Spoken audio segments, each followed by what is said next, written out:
देश खुशी से झूम उठा या नहीं उठा?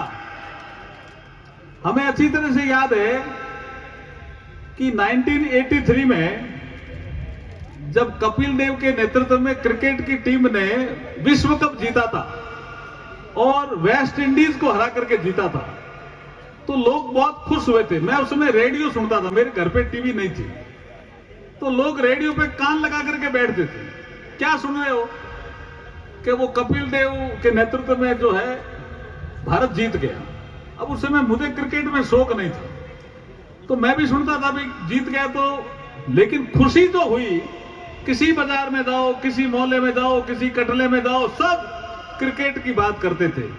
ऐसी ही खुशी 23 अगस्त 2023 को भारत में नरेंद्र मोदी जी ने दी है, ऐसी ही खुशी।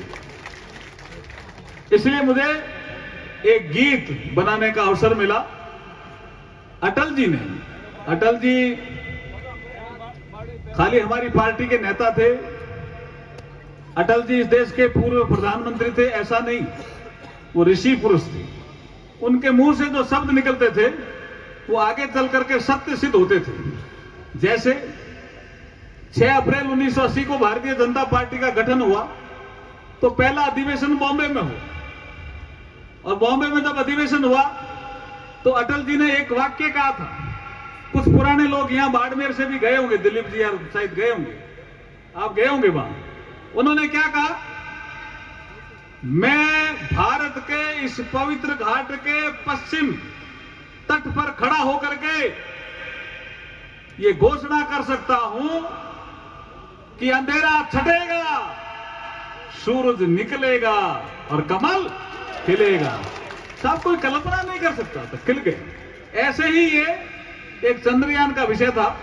कैलाश जी ने कहा पेपर आप रथ में आउट कर दो, तो मुझे राजेंद्र जी गहलोत साहब ने कहा सभा में आउट करना, तो अब मैं जाबाजी आउट कर रहा हूं। बाल जी से भी परमिशन ले ली मैंने। बाल जी भी हमारे पुराने मित्र हैं, कई बार आते रहते हैं। तो मैंने कहा कि ऐसी खुशी दी अटल जी ने, चंद्रयान नहीं तो नाम नहीं पड़ता। वैज्ञानिक लेके गए कि साहब आप बार बार कह रहे हो कि चंद्रयान शुरू करो, चंद्रमा जाने के लिए रॉकेट से छोड़ो, इसका नाम रखो सोमयान और हमें बजट दो। उन्होंने कहा बजट में दे दूंगा, लेकिन आप सोमयान नाम मत रखो। उन्होंने कहा साहब संस्कृत में इसका उल्लेख है, ऋग्वेद में है, श्लोक है। अटल जी ने कहा मेरे मन से यहां से आवाज आ रही है। क्या आ रही है साहब? कि मेरे मन से यहां आवाज आ रही है, इसका नाम रखो आप चंद्रयान, तो आप सफल होंगे। कब कह रहे हैं वो? 99 में।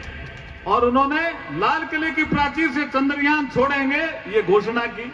सफल कब हुआ?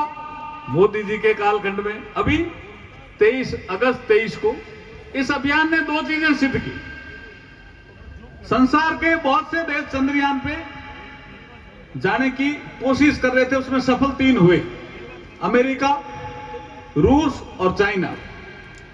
लेकिन साउथ पोल पे, चंद्रमा के साउथ पोल पे, दक्षिणी ध्रुव पे कोई देश नहीं जा सका, सफल ही नहीं हुए। अगर साउथ पोल पे जाने में अगर कोई सफल हुआ तो वो भारत सफल हुआ भाई साहब, भारत सफल हुआ। तो इसमें मेरा एक गीत है, मेरी आपसे अपील है कि आप पीछे पीछे गाओगे। कैलाश जी ने तो मुझे कहा मैं गाऊंगा, कुछ लोग और यहां गाना चाह सकते हैं मंच पे बैठे। ये मालिनी अवस्थी आजकल मेरे साथ कई बार युगलबंदी में गाने में साथ रहती है, तो मैंने ये लिख करके मैंने ट्रेन में लिखा, और मैं एक कार्यक्रम करता हूं पूर्णिमा के दिन एक रात चांद के साथ, तो मैंने इसको गाया। तो मैंने मालिनी अवस्थी जी को पूछा, मैंने कहा किस राग में गाए? उन्होंने कहा रसिया में गाइए। मैंने कहा क्यों? कि जन्माष्टमी जल्दी आ रही है, तो आज तो यहां जन्माष्टमी है तो रसिया गाना ही पड़ेगा ना। रसिया गोपिकाओं ने गाया था। गोपिकाओं ने जो भगवान कृष्ण को रिझाने के लिए जो राग गाई थी ना, वो राग मलार या मालकोस ऐसे नहीं थी। उस राग का नाम लोगों ने रसिया दिया। आज कृष्ण जन्माष्टमी है, तो मैं रसिया में अटल जी ने जो अभियान शुरू किया और सफलता जो मोदी ने पाई उसको गा रहा हूं इस मंच से। अगर मंच को अनुमति हो तो मैं गा के शुरू करूं क्या? हाँ, परिवर्तन यात्रा में तो पहली बार गा रहा हूं। परिवर्तन यात्रा में बाइतू में गा रहा हूं। कैलाश जी के यहाँ नेतृत्व में जो यात्रा निकल रही है, राजेंद्र गहलोत जी के, जगवीर जी छाबा जी के नेतृत्व में जो यात्रा निकल रही है, अगर ये ठीक है तो इसको आगे चला देना भाई, अप्रूव आप कर देना। कुछ लोग बैठे हैं, शुरू कर रहा हूं।